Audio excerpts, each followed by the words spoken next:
రాష్ట్రంలో యూరియా కొరత తీరనట్లేనని వ్యవసాయ శాఖ మంత్రి తుమ్మల నాగేశ్వరరావు అన్నారు. భద్రాద్రి కొత్తగూడెం జిల్లా అశ్వారావుపేటలో పర్యటించిన మంత్రి యూరియా సంక్షోభంపై ప్రస్తావించారు. ప్రస్తుతం యూరియా కొరత దృష్టిలో పెట్టుకుని గుజరాత్, భోపాల్ సహా ఇతర ప్రాంతాల నుంచి తెలంగాణకు 2 లక్షల టన్నుల యూరియా వస్తుందని అన్నారు. తమిళనాడులోని కరేకల్ పోర్టు, గంగవరం, కృష్ణపట్నం పోర్టులకు యూరియా వచ్చి ఉందని, ప్రతిరోజు రోడ్డు మార్గంలోనూ రైలు మార్గంలోనూ రాష్ట్రంలోనూ అన్ని జిల్లాలకు అన్ని ప్రాంతాలకు యూరియాని సరఫరా చేస్తామని రైతులు ఆందోళన చెందవద్దని తుమ్మల హామీ ఇచ్చారు.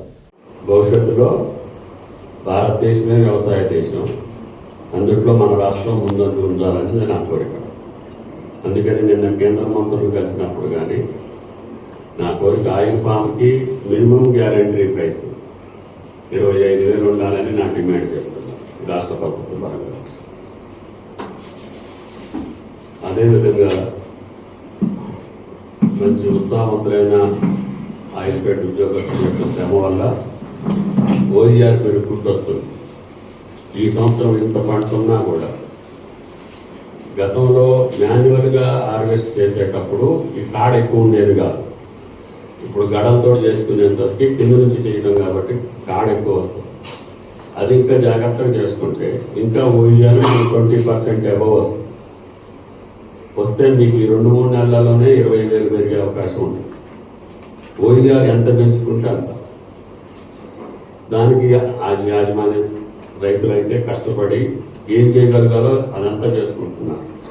వాళ్ళకి తెలిసిన కాడికి చూసి పక్క రైతుల్ని పామాయిల్ పంట మీద ఈ సంవత్సరంన్నర కాలంలో నేను ఈ శాఖ మంత్రిగా వీలైన కాడికి ఏ జిల్లాకు పోయినా ఏ సమావేశంలోనైనా దీన్ని ప్రమోట్ చేస్తున్నా. చాలామంది ప్లాంటేషన్ వేసే కాడికి తయారయ్యారు. కాబట్టి దయచేసి ఇది ఆది అశ్వారావుపేట ఆదిమూలం ఆయిల్ ఫామ్. ఇది నేను 87-88లోనే ఈ స్థలం తీసిపెట్టి కాంపౌండ్ వాళ్ళు కట్టి రెడీకి పెట్టుకొని వచ్చాను. ఎందుకంటే భవిష్యత్తులో మనకి పెద్దదేవి దాకా తోలే అవకాశం ఉండదు. మన తోటలు పెరిగితే ఇక్కడ ఫ్యాక్టరీ కట్టుకోవాలని ఈ ఫ్యాక్టరీ వచ్చింది. దీన్ని ఎంతవరకు మోడరేట్ చేయాలో చేసుకున్నాం. దీన్ని